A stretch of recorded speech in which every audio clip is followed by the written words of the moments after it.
संवर्धन समितीच्या वतीनं व सर्व संविधानवादी पक्ष, संघटना, नेते, कार्यकर्ते आणि नागरिक या सर्वांच्या वतीनं भारताच्या सन्मानार्थ, त्याचप्रमाणे राज्यसभेचे विरोधी पक्ष नेते आणि अखिल भारतीय काँग्रेस पक्षाचे राष्ट्रीय अध्यक्ष आदरणीय मल्लिकार्जुन खरगे साहेब यांचं मनुवादी प्रवृत्तीच्या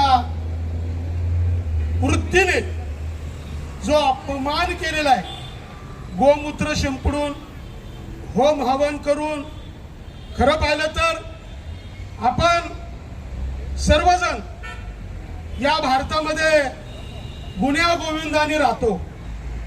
भारतीय संविधानामध्ये छोटा असो, मोठा असो, इवन तृतीय पंथी असो, गरीब असो, श्रीमंत असो, या सगळ्यांना भारतीय संविधानामध्ये सन्मानाची वागणूक दिलेली आहे.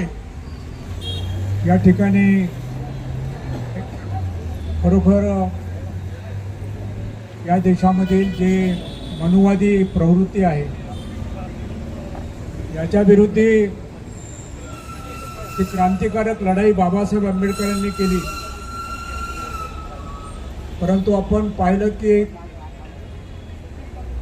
अलीकडेच आदरणीय खरगे साहेबांच्या संदर्भामध्ये जी घटना घडली, या घटनेचा तीव्र निषेध करण्यासाठी आपण पुणेकर आणि सर्व पक्ष आणि संघटनांचे लोक या ठिकाणी उपस्थित आहे.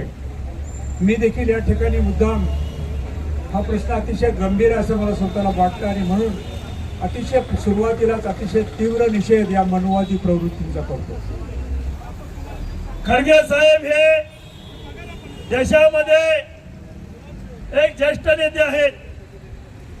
संसदीय राजकारणामध्ये गेले 50 वर्ष नेतृत्व करणार, गोरगरिबांचं, अल्पसंख्याकांचं, दलित, पीडित, आदिवासी, भटकेमुक्त, अल्पसंख्याक, मुस्लिम समाजाचं प्रतिनिधित्व त्यांनी या देशाच्या संसदेमध्ये करून इथल्या दारिद्र्य वर्गाला, इथल्या सामान्य गोरगरीब माणसाला न्याय देण्यासाठी आपलं संपूर्ण आयुष्य त्यांनी खर्च केलेलं आहे.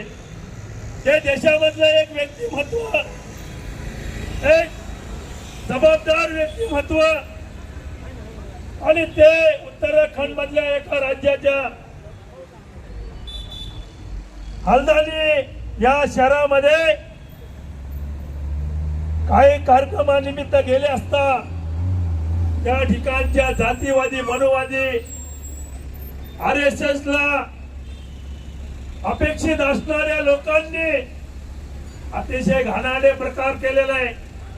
नीच प्रवृत्तीच्या लोकांनी खरगे साहेबांचा अपमान केलेला आहे. हा खरगे साहेबांचा अपमान नाहीये, हा संपूर्ण देशातल्या लोकशाहीवादी, संविधानवादी नागरिकांचा अपमान आहे. महामातांना इथे अभिवादन करून आज खरं तर चांगला दिवस आहे का वाईट दिवस आहे याची खरं तर आपण सगळ्यांनी जाण घेतलीच पाहिजे. नरेंद्र दाभोलकर साहेबांचा आज खरं तर 10 वर्ष त्याला कंप्लीट झालेलं आहे. त्यांची हत्या करण्यात आली होती आज, आणि आपले सर्वांचे तरुणाचे त्यावेळेस विजनरी PM आपले जे होते ते राजीव गांधी साहेबांची आज जयंती आहे. आज कोणी जन्माला आलं तर आज कोणी या देशातनं गेलेले, पण हे का गेलेत, कसे गेलेत ह्याच्यावरती आपण चिंतन करणं फार गरजेचं आहे. राजीव गांधी साहेबांचं पण या देशावरती खूप मोठं बलिदान आहे आणि खूप मोठं रक्त त्यांचं ह्या पूर्ण गांधी खानदानाचं तसं बघायला गेलं तर आज खूप मोठ्या प्रमाणामध्ये त्यांचं रक्त परंपरापासून गेलेलं आहे. महात्मा गांधी साहेब असतील, इंदिरा गांधी मॅडम असतील, राजीव गांधी साहेब असतील, पण आज ते संघर्ष एकमेव राजीव गांधी साहेब आपले राहुल गांधी आज ते नेतृत्व करत राहिले. पण हे सर्व करत असताना अनुसूचित जातीचा मला पुणे शहराचा अध्यक्ष 12 तारखेला ती घोषित झाली. पण या कार्यक्रमामध्ये मला आता आज खरं काय सांगायचं असेल तर या कार्यक्रमामध्ये, या आंदोलनामध्ये ज्या ज्या लोकांनी आपलं पूर्ण जीवाचं रान एक करून चळवळ सांभाळली, पक्ष सांभाळला, असे आमचे उल्हासदादा पवार साहेब यांचं इथं आगमन झालेलं आहे. त्यांचं मी खरं मनापासून कौतुक करतो. त्याचं कारण असं आहे का आज त्यांच्या मिसेसचं बीपी पण डाऊन झालं होतं, तरी सुद्धा ते या कार्यक्रमाला आलेले. हे फार महत्वाचं आहे. नाही सर, तुम्ही लोकांनी क्रांती केलेली आहे आणि आजपर्यंत करतात. आमच्यासारख्या तरुणाला लाजवण्यासारख्या गोष्टी करतायत तुम्ही आज पण तुमची एनर्जी दाखवून. वसंतदादा साळवे साहेब जे दरवेळेस आमच्या राजगुरू कुटुंबाच्या बरोबर पाठीशी असतात, कुठलाही कार्यक्रम असू द्या त्यांचं दरवेळेस आमच्यासाठी योगदान असते आणि म्हणून त्यांचं पण इथं मी मनापासून कौतुक करतो. आज एवढ्या या वयामध्ये पण त्यांच्यासारखं घेण्यासारखं खूप आहेत. गायकवाड साहेबांचं पण इथं आगमन झालेलं आहे, त्यांचं पण मी खूप मनापासून कौतुक करतो. आणि मोरदरे साहेबांचं, नानांपासून ते आजपर्यंत ते दरवेळेस आमच्या कुटुंबाबरोबर राहिलेले आहेत. नानांचं आंदोलन असू द्या, जयंती असू द्या, त्यावेळेस त्यांचं खरं मोठं योगदान होतं. या आंदोलनामध्ये सर्व आमचे बंधूंनो आणि भगिनींनो, शैलेंद्र मोरे साहेब तुम्ही आहेत, आज त्याच्यामध्ये पुढाकार घेतला म्हणून आपण इथपर्यंत पोहोचलो. संग्राम राऊत साहेब तुम्ही पण ह्यावेळी आपल्या घराचं आहे म्हणून त्या हिशोबाने तुम्ही एकत्रपणे काम केलं, त्यासाठी मी तुमचं कौतुक करतो. खर तर आंदोलन घेण्याच्या माग उद्देश एकच होता का या 15 तारखेला आपण 80वा स्वातंत्र्य दिवस साजरा केला. मला तर कुठल्याही अँगलनी तो स्वतंत्र दिवस आपण स्वतंत्र झालं असं कुठं जाणवलं नाही. त्याचं कारण असं आहे का आपण 80 वर्षापूर्वी आपल्याला स्वतंत्र भेटला हे इंग्रजाकडनं, पण आज आपण परत गुलाम होत राहिलोय का ह्याचं आपल्याला चिंतन, याचं भास व्हायला लागलेलं आहे. आणि म्हणून मला कुठंतरी असं वाटलं का मला दरवेळेस असंच वाटत राहिलेलं आहे का बाबासाहेबांनी आपल्याला जे संविधान दिलेलं आहे, या संविधानाची किती मोठी ताकद आहे आणि या संविधानाचं जी अंमलबजावणी आमच्या संविधान चौकटमध्ये राहून ज्या ज्या वेळेस सगळ्या गोष्टी होतात ते खूप चांगल्या प्रमाणे होते आणि त्याचा रिझल्ट कधी पण चांगलाच भेटतोय.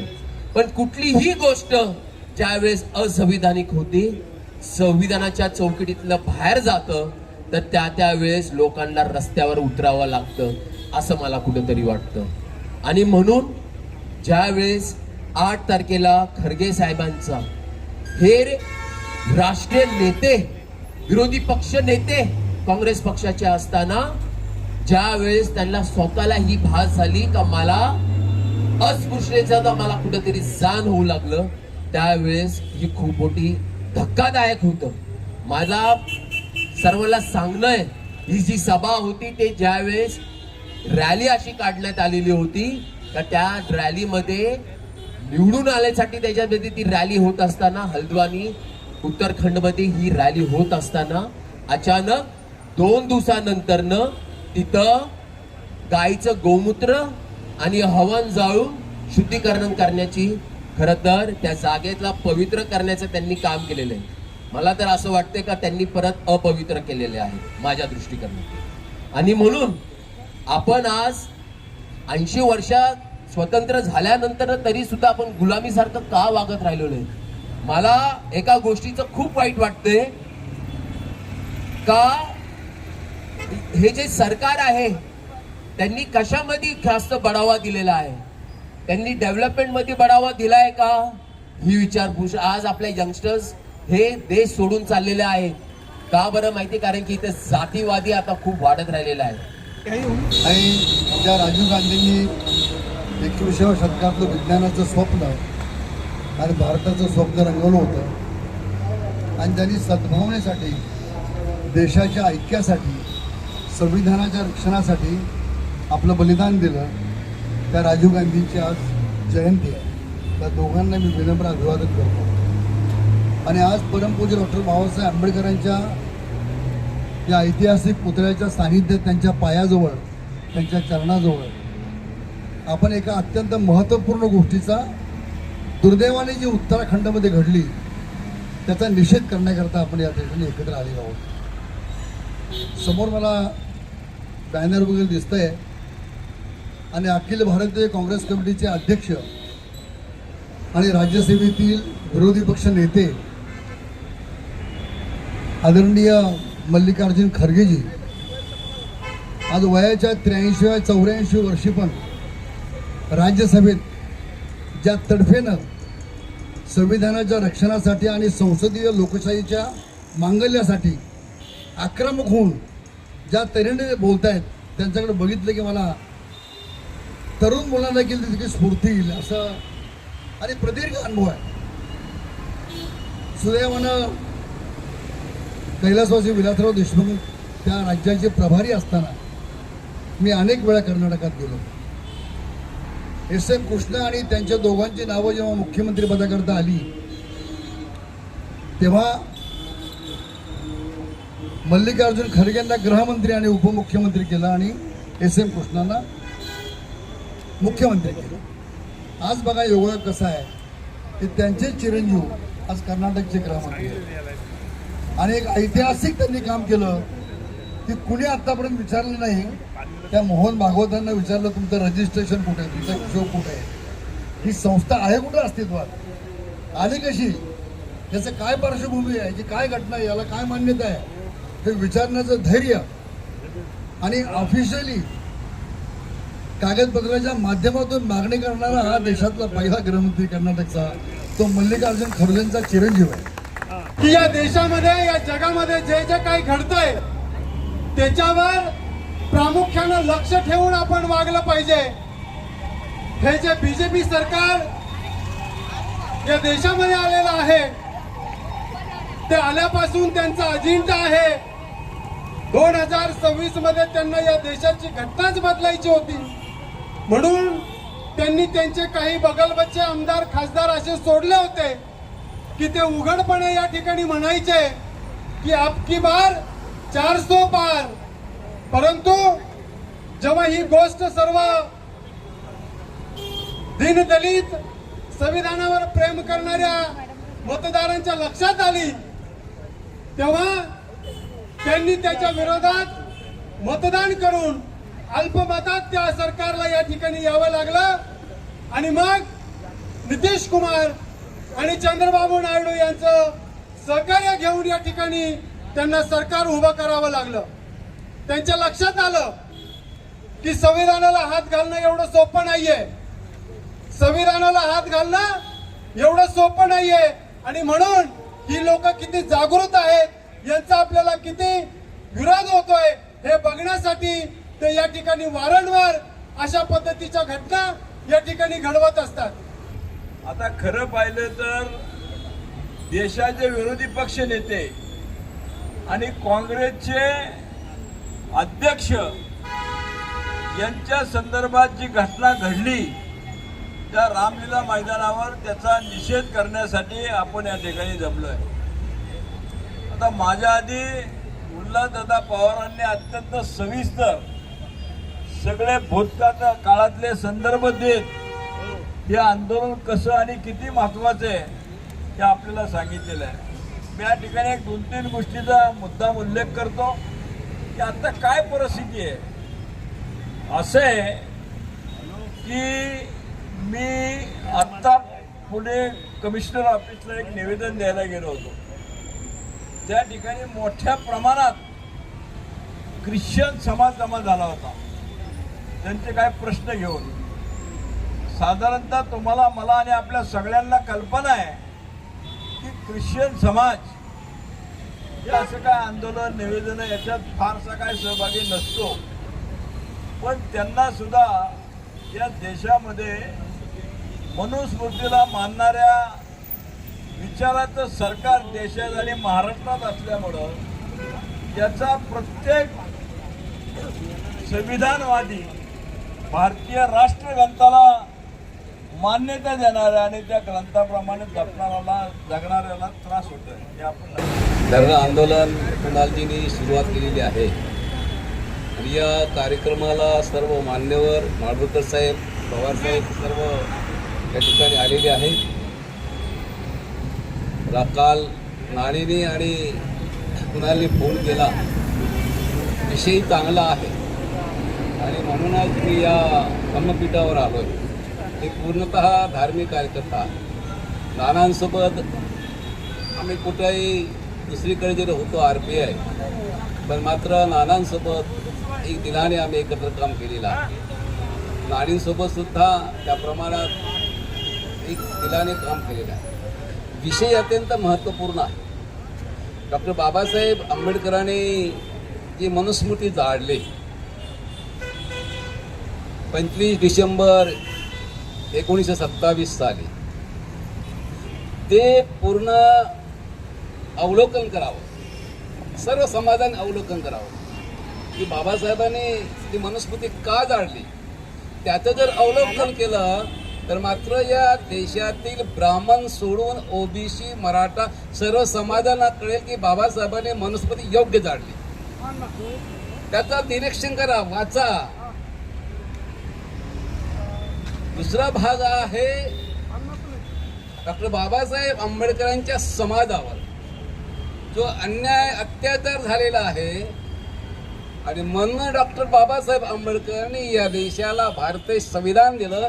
हीच आमची राज्यघटना आहे.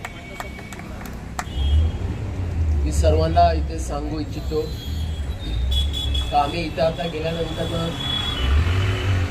जे ज्योती कदम मॅडम होत्या कलेक्टर, त्यांनी आपलं निवेदन स्वीकारलेलं आहे आणि त्या संविधान समितीचं त्यांनी खूप कौतुक केलं. त्याचं कारण असं आहे का हे पहिलंच निवेदन असं त्यांच्यापर्यंत गेलेलं होतं आणि त्याच्यामध्ये जे दोषी आहेत त्यांच्यावर कारवाई होणार असं त्यांनी आपल्याला आश्वासन दिलेलं आहे. आणि म्हणून मी सर्वांचं मनापासून कौतुक करतो. तुम्ही सर्वजण इथं आलात, वेळात वेळ, सकाळपासून ते संध्याकाळ आता दुपारपर्यंत तुम्ही असेच रामले.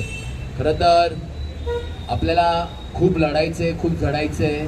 बाबासाहेबांनी त्यावेळेस पण क्रांती घडवताना खूप त्रास झाला होता, पण क्रांती केल्याशिवाय शांती भेटत नाही असं माझं कुठेतरी आहे. आणि म्हणून माझं असं म्हणणं आहे का आज अनुसूचित जातीच्या हिशोबाने पहिलं आंदोलन हे माझं पहिलं यशस्वी ठरल्याबद्दल हे सगळं तुमच्या लोकांचं खरं तर फार मोठं योगदान आहे. तुमची साथ माझ्याबरोबर सर्व राहावं हीच विनंती ठेवतो. आलेल्या तमाम लोकांचं मी इथं परत कौतुक करतो आणि इथेच थांबतो आणि नंतर संविधान के सम्मान में, संविधान के सम्मान में, मुर्दाबाद मुर्दाबाद, जातीयवादी मुर्दाबाद, मुर्दाबाद मुर्दाबाद, जातीयवादी मुर्दाबाद. सर्व महापुरुषांना अभिवादन करू. आज भारतीय संविधान संवर्धन समितीच्या वतीने जे आपलं धरणं आंदोलन, तीव्र धरणं आंदोलन धरण्यात आलेलं आहे, त्या कार्यक्रमाला आपण सर्वजण आलात आणि खरं वास्तविक हे 2 दिवसातच आपण हा पुढाकार घेऊन आंदोलन तीव्र धरणे आंदोलन केलं आणि आपण या सर्व आंदोलनाला उपस्थित राहिले आणि सर्वांनीच आपले मनोगत व्यक्त केलं. त्याबद्दल मी तुमचं सर्वांचा आभार मानते. आणि इथून पुढे जसं नानांनी कार्य केलं, जसं मी केलं, इथून पुढे जसं नानांनी कार्य केलं तसंच त्यांच्या पाऊल ठेवून कुणाल देखील असंच काम करल आणि तुमची सर्वांची ताकद त्यांच्या पाठीशी राहो हीच तुम्हाला नम्र विनंती करते. आणि कधीही आपण सातत्याने हे आंदोलन असं आपण कोणताही कार्यक्रम त्याच्या मार्गदर्शनाखाली आपण घेत राहूया आणि तुमचा सर्वांचा साथ त्याच्या बरोबर असल्याबद्दल सर्वांचे मी आभार मानते आणि इथे थांबते. जय भीम, जय महाराष्ट्र, जय भारत.